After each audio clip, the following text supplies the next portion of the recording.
বহরমপুর এসেছি একটু দরকারে। বহরমপুর এসে বহরমপুর শহর না ঘুরে তো আর যেতে পারি না, তাই সকাল সকাল বেরিয়ে পড়লাম বহরমপুর ঘোরার উদ্দেশ্যে। অটো ধরলাম বহরমপুর বাসস্ট্যান্ড থেকে, অটো ধরে বেরিয়ে পড়লাম হাজারদুয়ারির উদ্দেশ্যে। প্রথমত গন্তব্যস্থল হাজারদুয়ারি। তো এই আমাদের অটো যাচ্ছে, যেতে যেতে যেতে যেতে দেখো একটা মোড় আসবে। মোড়টার নাম হয়তো লালবাগ মোড়, আমার ঠিক জানা নেই। এই সেই মোড়, মনে হয় লালবাগ মোড় এটাকেই বলে।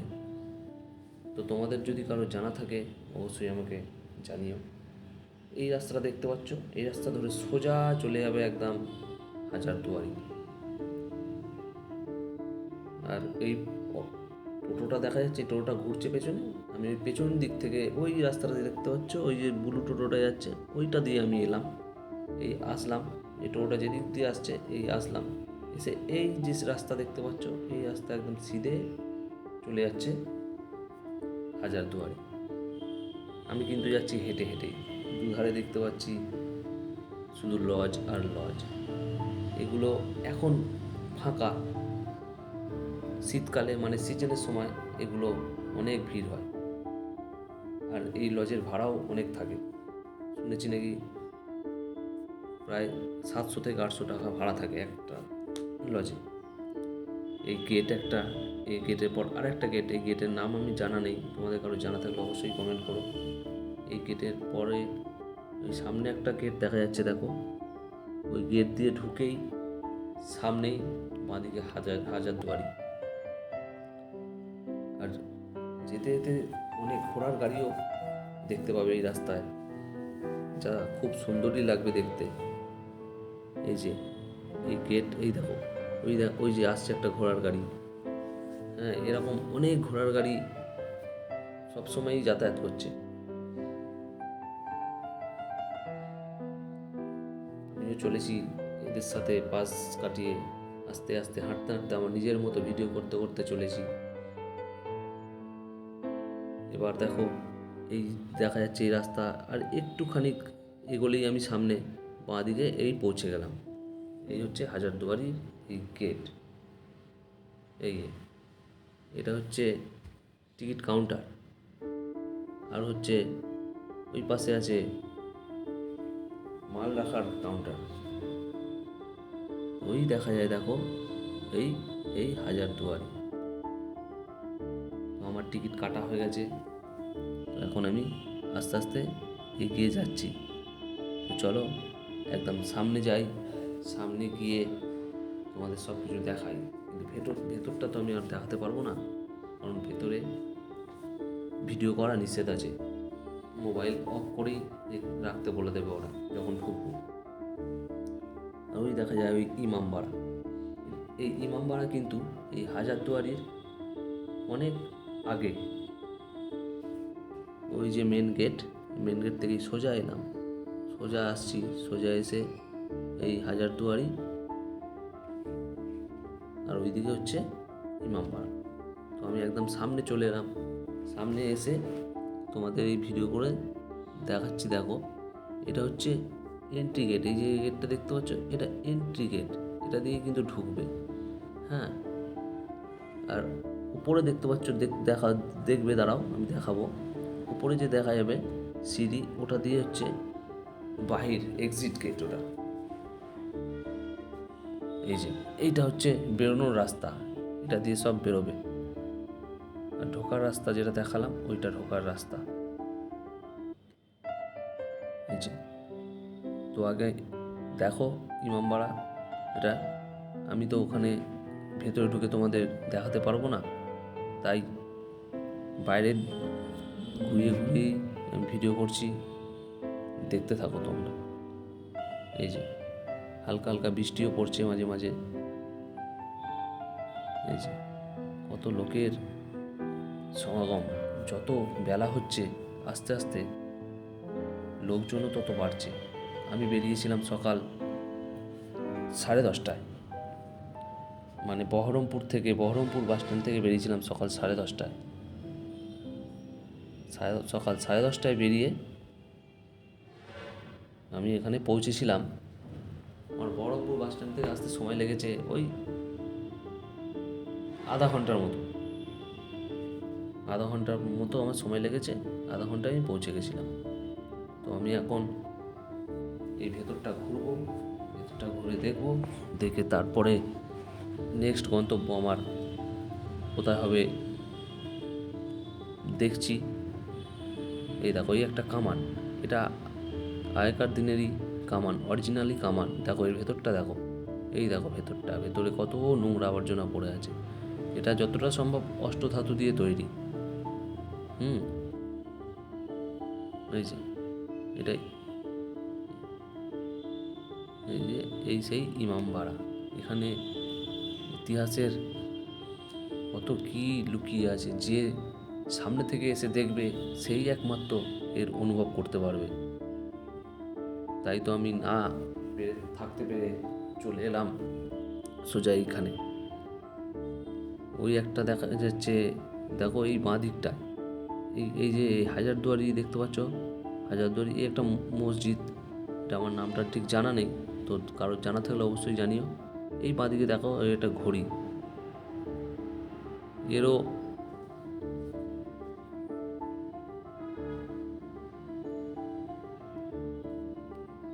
এই যে এই ইমামবাড়ায় কিন্তু ঢুকতে পারা যাবে না। ইমামবাড়ার ভেতরটায় বন্ধই ছিল দেখলাম আমি।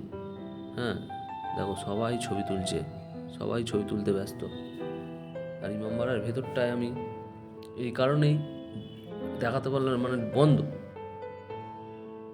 আমি নিজেও ঢুকতে পারিনি ওইখানে, আমি কেন, কেউই ঢুকতে পারিনি ওইখানে। আমি কিন্তু ভেতরটা ঘুরবো, এবারে ঘুরে চলে এলাম কোথায়, এখানে এটা হচ্ছে মির্জাপুরের 1100 বংশধরের কবরস্থান। এই কবরস্থানেও অনেক কিছু জানবার আছে, দেখবার আছে। সবটাই আমার অজানা, সবটাই না, মানে কিছুটা আমার অজানা। কিন্তু তোমাদের যাদের জানা থাকবে অবশ্যই কমেন্টে জানিও কোনটা কার কবর। হ্যাঁ, আমার যতদূর জানা আছে সিরাজউদ্দৌলার কবর একদম জঙ্গলে ভরে গেছে, আর মির্জাপুরের কবর একদম পরিষ্কারভাবে শায়িত করা আছে। আমার মনে হয় এইগুলোর মধ্যেই কোনো একটা হবে মির্জাপুরের কবর। আমার সঠিকটা জানা নেই, তাই তোমাদের কারোর জানা থাকলে অবশ্যই কমেন্ট করে জানিও। এই যে দেখো, দেখো এর একটা আছে, কাহিনী আছে। মানে এই এই যে কবরস্থানটাকে যারা দেখাশোনা করে তাদের মাইনে আগেকার দিনে যেমন ছিল 10 টাকা, ঠিক সেই 10 টাকাই মাইনে আছে। তাই সেই 10 টাকা মাইনে তো আজকালকার দিনে কিছু হয় না, তাই তার জন্য তারা এখানে চাঁদা, কুপন হিসাবে, টিকিট হিসাবে 10 টাকা করে নেয়। যে সমস্ত চার পাঁচজন কর্মচারী আছে তারা তাদের কাজে লাগায় সেইগুলো। এটা টিকিট কাটার সময় টিকিটের মধ্যেই দেখলাম লেখা আছে, দেখো এই যে এই হচ্ছে মির্জাপুরের বংশধরদের কবর। একমাত্র এখানে মিরন আর মীর কাসিম, এই দুজন বাদ দিয়ে মির্জাপুরের বংশধরদের সবার এখানে কবর আছে। একমাত্র মিরন, মানে মির্জাপুরের পুত্র মিরন আর মীর কাসিম, এই দুজনের বাদ দিয়েই। দেখো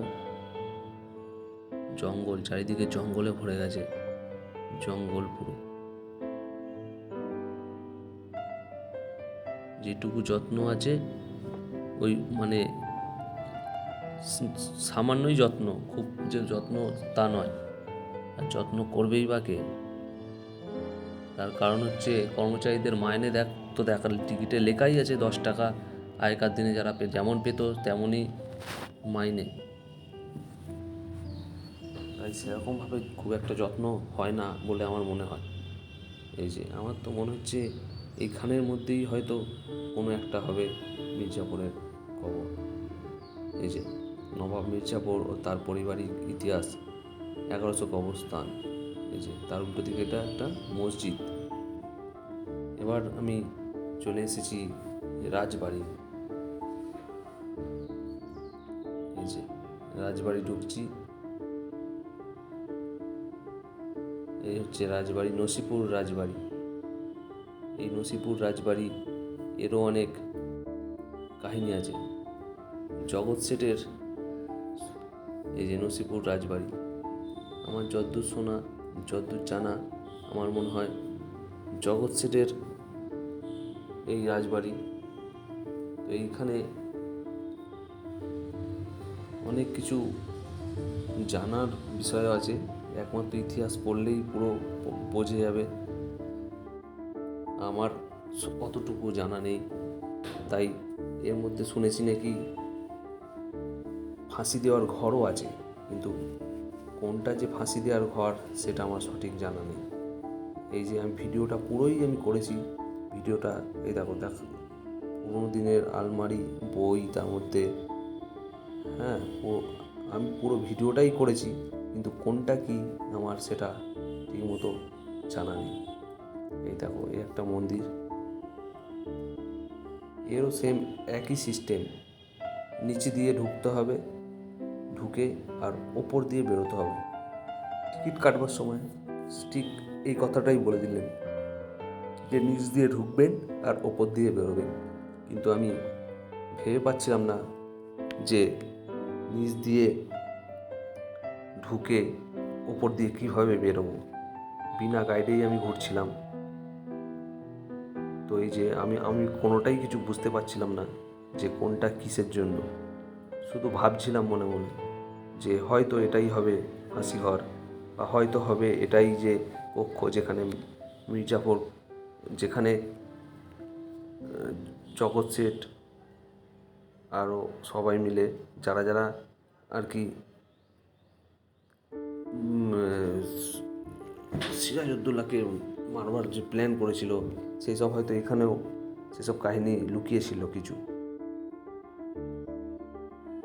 দেখো এখানে কিছু মন্দিরও রয়েছে, হ্যাঁ কিছু দেবদেবীর মূর্তিও রয়েছে।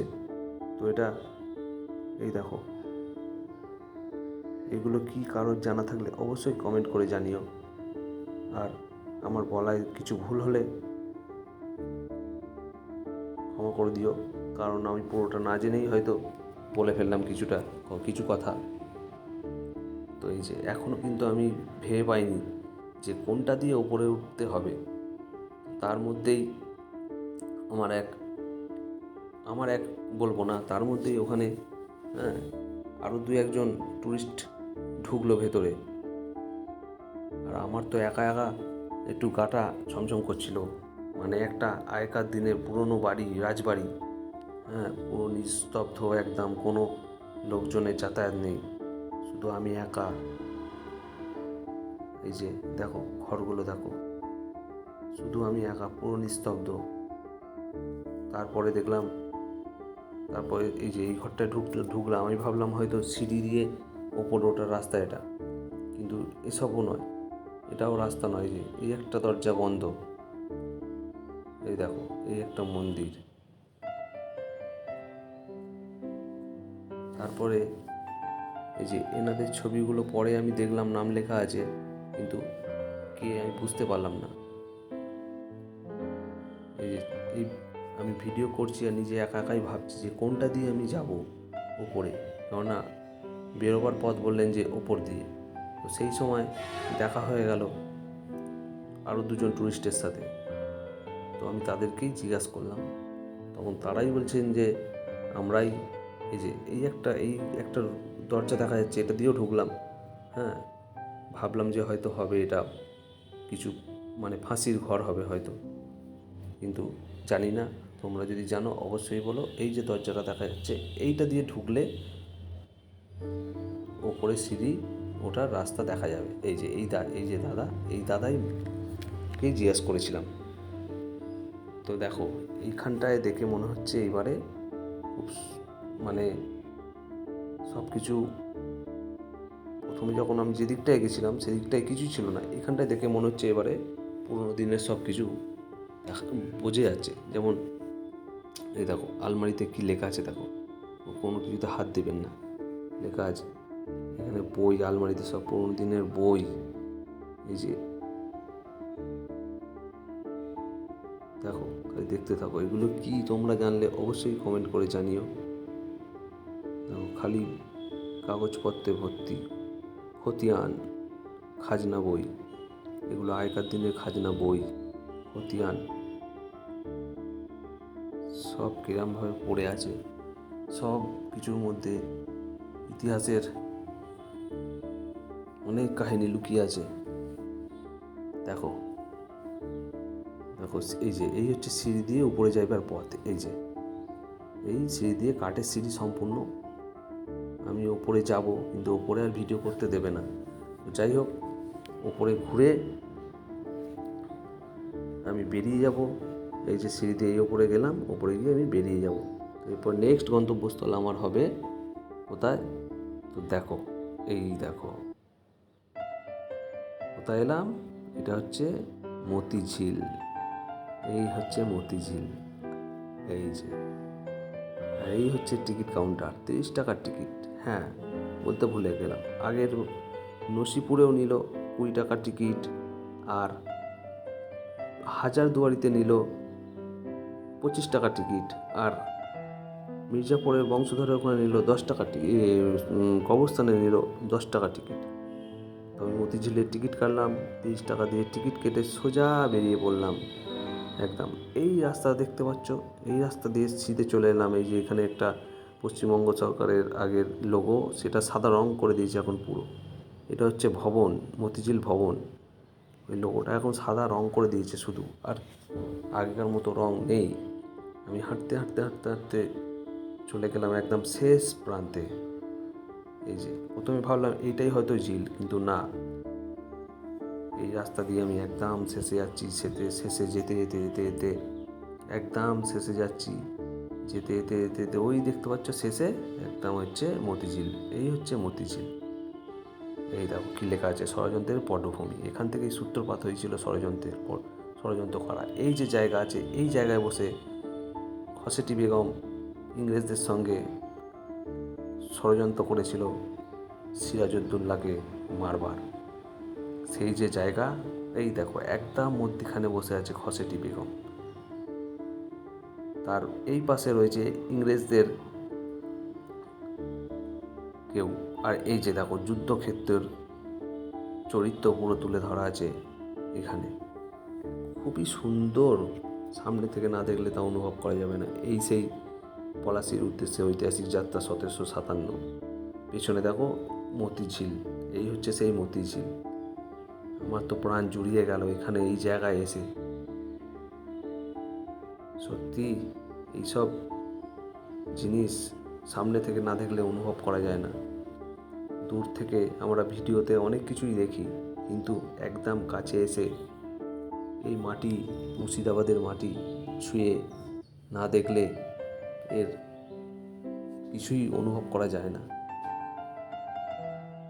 এই দেখো, এই সেই মতিঝিল। প্রচুর টুরিস্ট এসছেন এখানে। সবাই, এই যে সবাই কিন্তু ঘুরছেন যে যার মনের মতন করে। কিন্তু আমি এই ঘুরে খুবই আনন্দ